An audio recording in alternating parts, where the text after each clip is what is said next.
بھائی عجیب مرحلہ فکر آ گیا ہے، اور اس نازک مرحلہ فکر پر میں کیا جملہ عرض کروں؟ تم تو اس کے اسلام پہ بھی ابھی شک کر رہے ہو، جو خدا کا محبوب ہے، جو خدا کا محبوب ہے۔ ابھی ڈسکشن ہو رہا ہے اس کے اسلام پر، تو بات نہیں کروں گا، لیکن جب بات آ گئی تو جملہ سنتے جاؤ، پھر واپس جاؤں گا، میں پھر واپس جاؤں گا۔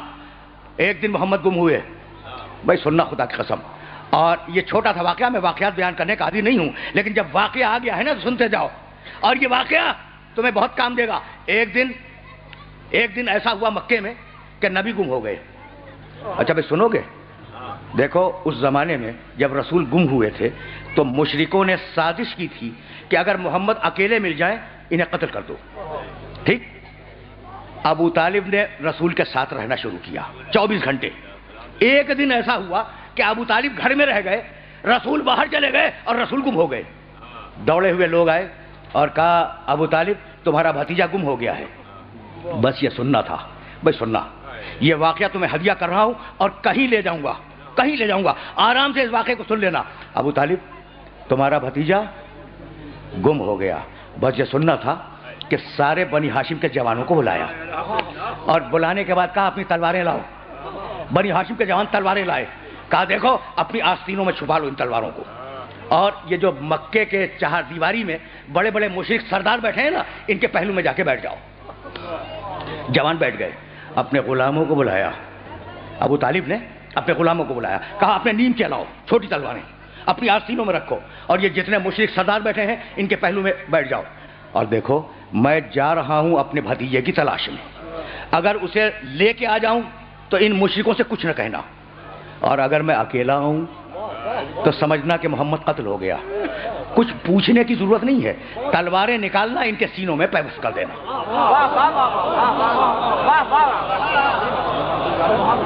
کن کے سینوں میں؟ مشرکوں کے۔ کہا کس نے؟ ابو طالب نے۔ ابو طالب نے کہا مشرکوں کے سینوں میں تلواروں کو پیوست کر دینا، یعنی ابو طالب اور ہے، مشرک اور ہے۔ پہنچ رہی ہے نا بات؟ اب ظاہر ہے کہ واقعہ بیان کروں گا اور پھر واپس جاؤں گا مقام محمد کی طرف، لیکن جملے سنتے جاؤ، یہ جملے بہت کام آئیں گے۔ سارے جوان بیٹھ گئے، سارے غلام بیٹھ گئے، چلے ابو طالب 2 افراد کو لے کر پیغمبر کو ڈھونڈنے کے لیے۔ ان 2 افراد کے نام تاریخ میں موجود نہیں ہیں۔ دیکھو بڑا بیدار مجمع میرے سامنے ہے، اور میں نے عرض کیا نا میں واقعات نہیں بیان کرتا، اب جو واقعہ بیان کر رہا ہوں اس کے ڈیٹیل سن لو۔ تاریخ میں ان 2 افراد کے نام نہیں ہیں۔ چلے کوہ ابو قبیس کو عبور کیا، داہنے بائیں دیکھتے جا رہے ہیں کہ کہیں محمد نظر آ جائے۔ کوہ ابو قبیس سے نیچے اترے، سرزمین بطحا کو عبور کیا، سرزمین بطحا کے بعد پھر ایک پہاڑ پہ چڑھے، محمد کو داہنے بائیں دیکھا موجود نہیں ہے، سرزمین بطحا سے نیچے اترے تو دیکھا ایک مسطح پہاڑ پر محمد نماز پڑھا رہے ہیں، ان کے پیچھے علی نماز پڑھ رہے ہیں۔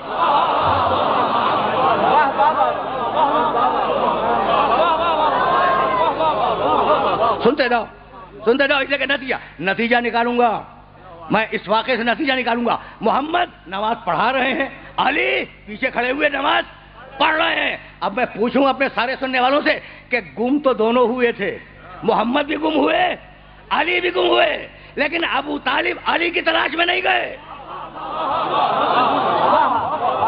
یہ ہے حفاظت رسالت، سمجھ رہے ہو بات کو؟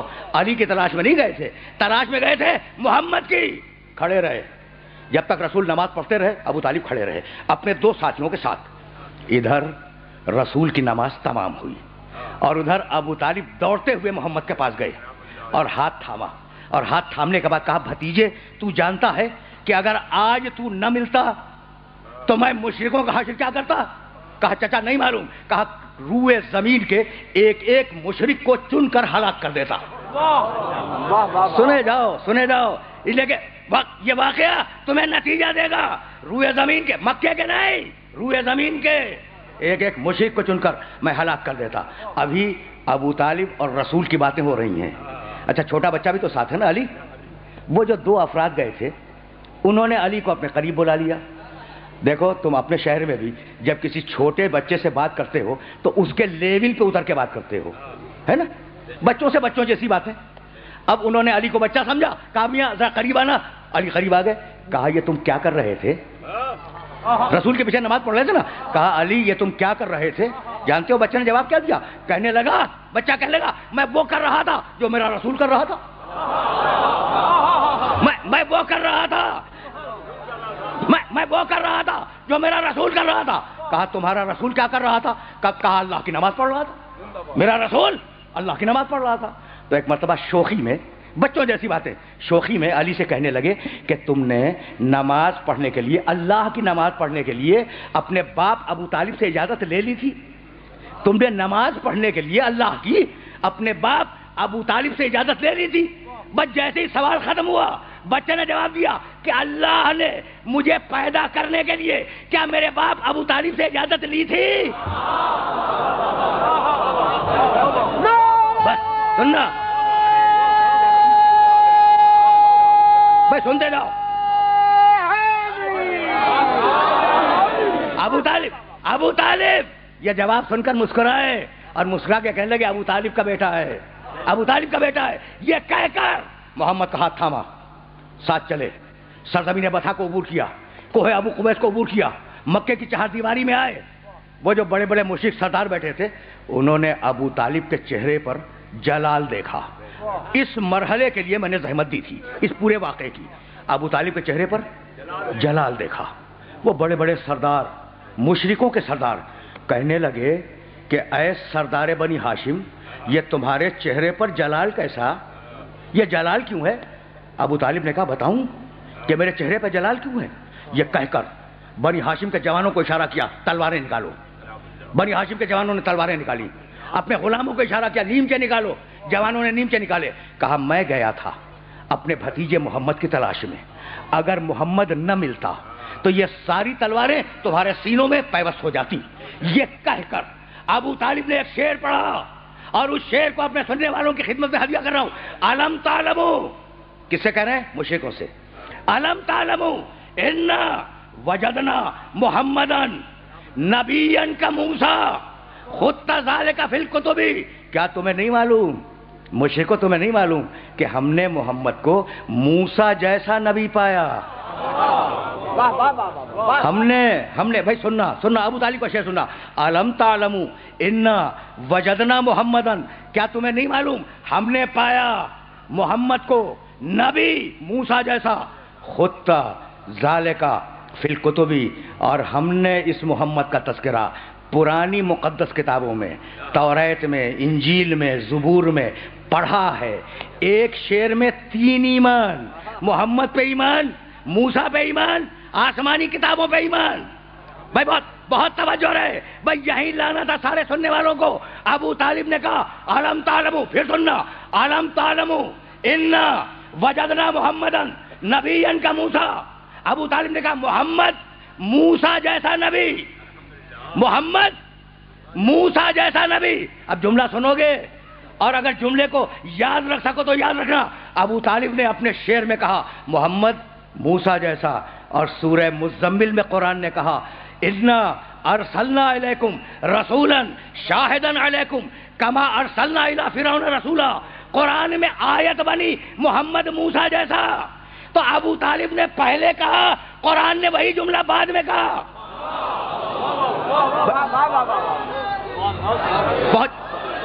پہنچ رہی ہے بات؟ روکوں گا نہیں، اس لیے کہ مجھے واپس جانا ہے۔ اور اب سننا ابو طالب نے کہا محمد موسیٰ جیسا، قرآن میں سورہ مزمل میں آیت بنی محمد موسیٰ جیسا۔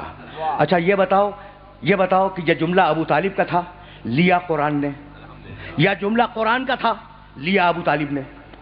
بہت پڑھا لکھا مجمع میرے سامنے ہے اور اس کے سامنے ایک سوال پیدا کرنا چاہ رہا ہوں میں۔ ابو طالب نے کہا محمد موسیٰ جیسا، قرآن میں یہی آیت بنی محمد موسیٰ جیسا، تو جملہ یا تو ابو طالب کا ہے، قرآن نے لے لیا، یا جملہ قرآن کا ہے، ابو طالب نے لے لیا۔ تو یہ جملہ ابو طالب کا تو ہو نہیں سکتا جسے قرآن لے لے، تو مسلمان یہی کہے گا کہ بھئی جملہ قرآن کا تھا، لے لیا ابو طالب نے۔ تو اب مسلمان سے ایک سوال کروں کہ بھئی ابھی سورہ مزمل تو اترا نہیں،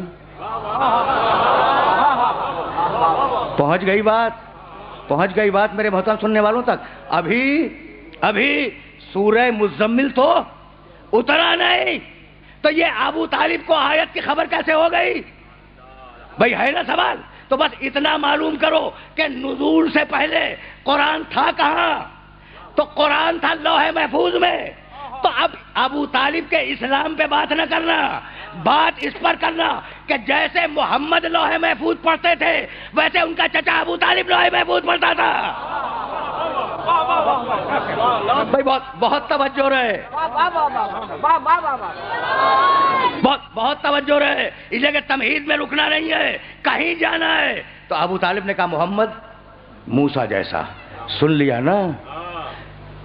کل بھی میں نے کہا، پرسوں بھی کہا کہ اللہ اپنے حبیب پر کسی کے احسان کو برداشت نہیں کرتا. مسلسل ابو طالب کا احسان ہو رہا ہے محمد پر. اب کیسے اللہ برداشت کر لے کہ میرے محمد پہ احسان ہو جائے؟ اب جواب سنو گے احسان کا. تو ابو طالب نے کہا محمد موسیٰ جیسا. حکم آیا کہ حبیب جواب دے دے. ابو طالب نے کہا تو محمد موسیٰ جیسا.